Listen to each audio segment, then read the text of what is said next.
Buñuel once wrote Evita, where he was trying to present himself to Hollywood and to say, I can do this kind of film, I can do this primitive man kind of film, or I can do this other kind of film, which is more of a psychopathology. And that's the category of Belle de Jour. It's a little bit like a case study of an individual person, a case study. He'd done neuroses, he'd done psychoses, and in this case, he's doing a woman who is probably a masochist. She's a woman with what I would call tremendous cognitive dissonance, which is she doesn't own what she's really doing and feeling. She has this one beautiful, pacific, serene, upper-class life that has to be just so. She doesn't have a lot of empathy for people who don't fit into it. But when she is doing her secret Séverine side, oh, well, then every indulgence is hers, and it doesn't matter how perverse it is. She cannot reconcile the two. She's a total wimp about it. C'est l'autre que tu aimes. Pourquoi viens-tu ici, alors? Je ne sais pas. Ce sont deux choses bien distinctes. You can tell that Deneuve is a very proper, strict young girl and that she was raised that way. But the problem is that she had this moment of molestation in her past, which actually opened up a door to a forbidden pleasure, a pleasure that was probably all the more sweet because it was forbidden. And what she has to do, in her marriage she's frustrated, is discover a way to open up her pleasures, and that happens to be the masochistic route towards abandoning oneself to the control of another. When young women are raised under a covenant that says that they must refuse sex and push away sex in order to retain their value, that they have no value if they are loose sexually, the cathartic, exciting thing becomes, I must say no to sex, but then secretly give in to it. You know, no, no, no, yes, yes, yes, push, pull, push, pull. It all becomes a little more confusing with the female masochist. One reason it becomes confusing is because it's kind of the normal position for a woman to be in, which is to submit to the power of a man. Now, in a so-called post-feminist era, we can see that, of course, we're beyond that. But psychically and phantasmatically, are we beyond that? Maybe not. The female masochist can't call the shots in the same way. Or maybe she can, but Séverine can't. Séverine wouldn't know how to play the game and how to make people humiliate her. The world just doesn't work that way, that women go and pay to be humiliated. Why would they do that when they can get that in their regular life? But there is something going on in which Séverine does want to exercise some power over her pleasure. And one of the ways she does that is to fantasize, and the other way she does that is to try to control it with the business in the brothel. Ne me touche pas! Si tu recommences, je m'en vais. Et tu ne me reverras plus. You see this with Séverine, and I see it with other young women all the time. As they become sexually experienced, their fantasy world enlarges. They have more confidence. They get a sense of humor about this rape fantasy, the forced sex. After all, a forced sex fantasy is the complete opposite of a sexual assault. You get as scared as you want to be. You get pushed just as far as you want to be. You come exactly when you want to have an orgasm. The whole thing is over. You are never made to do anything you don't want to do, which is the opposite of an assault. The question of morality in masochism is itself very interesting. The masochist, especially the female masochist, needs to, can't just say, I want this pleasure. Séverine can't say, I want this pleasure. She doesn't even quite know what it is. She pursues pleasure through other people's forcing it upon her. And that way she begins to discover what she likes. But it's very important for her to continue to play the role of the good girl who doesn't know what she wants and who is compelled to have pleasure that she otherwise wouldn't know about. If you're a good girl, you don't seek sex. And if you seek sex in the conventional way of looking at it, you will be punished. Non, je t'en prie. Repose-toi. Bonsoir. When this film came out, there was very little understood or talked about around the subject of child abuse. The notion was that these boogeymen, these weird strangers, sometimes picked up a child, offered them candy from a car, and then spirited them away and did something terrible to them. We are given this seduction, molestation of Séverine as a very young girl in the Kessel, and Buñuel uses it. What Buñuel invents on top of that is the scene in which Séverine refuses to take the host in her in a mass.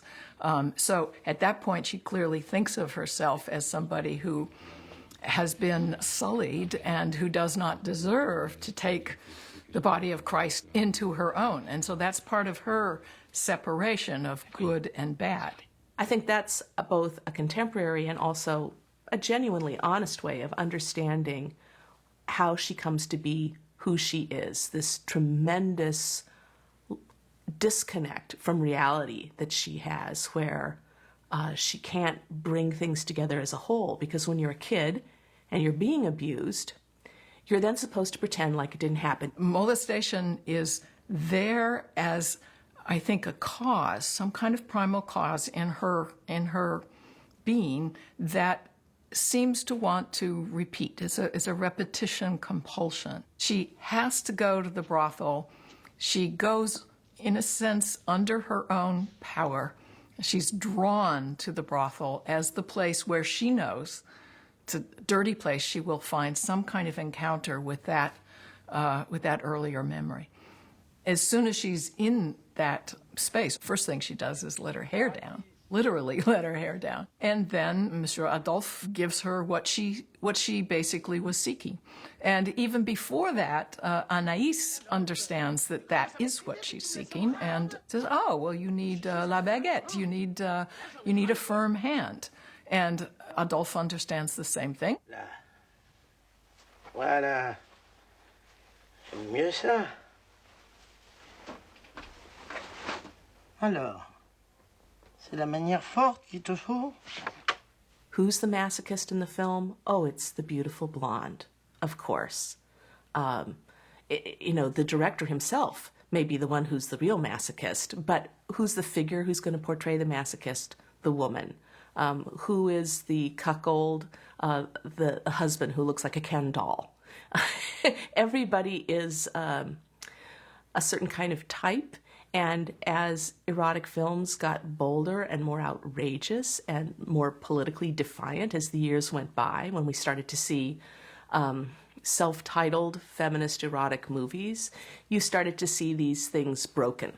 When I have all of Belle de Jour in front of me, I can sort of see how this fantasy influences that fantasy and how things are coming out of reality and in a way how Séverine is beginning to grasp what this mysterious thing called sexuality is.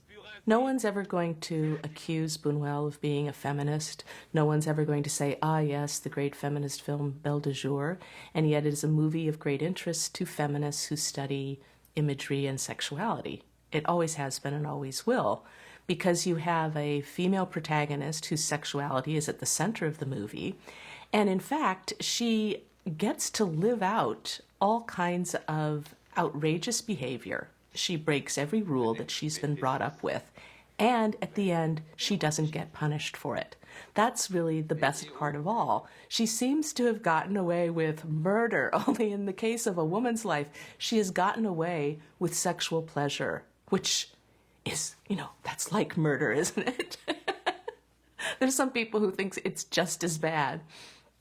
What feminist views of the movie are, on the contrary side, are that she is not an actualized feminist. She doesn't come into her own and say, wow, you know what? I'm a masochist and proud. That would be like very post-gay lib of her. She doesn't, call up everybody she knows and says, I'm a bottom and where's the next play party? Well, way back in 2002, I put Belle de Jour on my top 10 list of films for Sight and Sound. I think I put the film on my list because when I first saw it, it absolutely confounded me. I knew it was sexy in some way that I probably didn't have a right to know or to understand. It was absolutely compelling and disturbing and truly confusing and surreal, and I knew a little bit about what surrealism was. And I think what I discovered in that film best of all the Buñuel films, was how it was possible to be surrealist in a new and more subtle and I think you might even say insidious way. Surrealism was founded by André Breton, and he was a poet and I guess you could say a surrealist novelist of some sort. And in order to write in a new way, he discovered the cultivation of the image. And for him, the image needed to be the combination of two very distant, contrary kinds of realities, the bringing together of the two in something that he called surreality, which is not necessarily a liberation, but it was a kind of crisis and a kind of excitement around the creation of something that was new that he called surreality. The world was going up in flames and it felt like anything could happen. And artistically, filmmakers everywhere were doing extraordinary work. I mean, you see it in every discussion of late 60s and early 70s film, whether it was indie underground, whether it was the beginning of hardcore in pornography, in a sense that, we're not going to hold back. We're going to show every part of sexuality. Whatever is in front of you in cinema is in front of you in cinema. It's happening. Whatever is in front of you in a dream, when you're dreaming, is happening. It's not like in our dreams we have dry ice and music. We have vivid images that exist in some kind of temporal order. It can be a scrambled temporal order, but it's some kind of order. And it's that quality. So I think that's why cinema does lend itself so well to surrealism, not because it can film dreams, but if you put together the bourgeois life of this young woman who doesn't know how to ask for what she wants, and if you put together her fantasies, which tend toward the masochistic, because again, she doesn't know how to ask for what she wants. And then if you put together the brothel scenes, which leave her kind of newly alive to the world, you put all that together and you have a work of art, not just a case study, that gives you a new dimension of sexual life. That may be the triumph of surrealism in this film, because in a sense you have it both ways, and surrealism wants to have it both ways. It wants to bring together reality and fantasy, dream, reality, all of the oppositions that don't go together. Surrealism wants to find a way to forge into a new kind of reality. And it could be that what Buñuel has pulled off at the end of this film is to have these two endings coincide. They kind of literally coincide in a form of superimposition. When you open on the scene, the final scene in the apartment of Séverine and Pierre, that's kind of a real surrealist image, because they're together at the same time. It's a Freudian condensation. And then similarly in the ending that has Pierre crying and disturbed, she's possibly punished. But in the other ending, which isn't necessarily a happy ending, he stands up and they resume their lives together. And so it's not like one is happy and one is unhappy. They're both kind of, they're merged and they're a mixed bag. And surrealism is not a utopian liberation. It's just a recognition of the oscillations and the mergers of realities. I don't think it was trite or some kind of stupid dress that he was putting on to make surrealist films. I think that's how he felt and experienced life, and the rest of the world said, why, you're part of the surrealist movement, you're a leader of it. And I'm sure privately he was thinking, but this is just the way life is to me.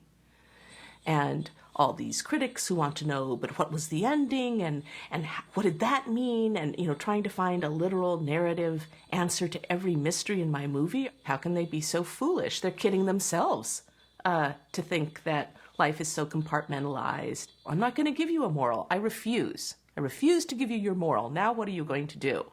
I think the difference between Freudian psychoanalysis and the way surrealism cultivated it was that Freud wanted a cure.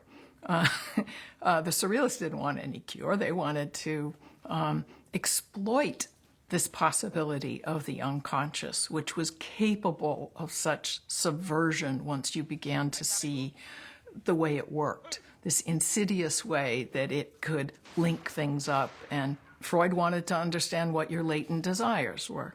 I don't think the surrealists so much wanted to know what the latent desires were in order to expose them and in order to then get rid of them. They wanted to cultivate them and see what they could do creatively with them. And the images that are dreamlike, but if you think about it, are not the images of dreams. They have this way of working through condensation or displacement to combine things that are not normally combined the way our dreams do, but they're not in the interest of expressing what's troubling an individual. That's really not what the surrealists and Buñuel and initially Dali were interested in. The true surrealist answer to why anybody is anything is there is no why. Stop asking why.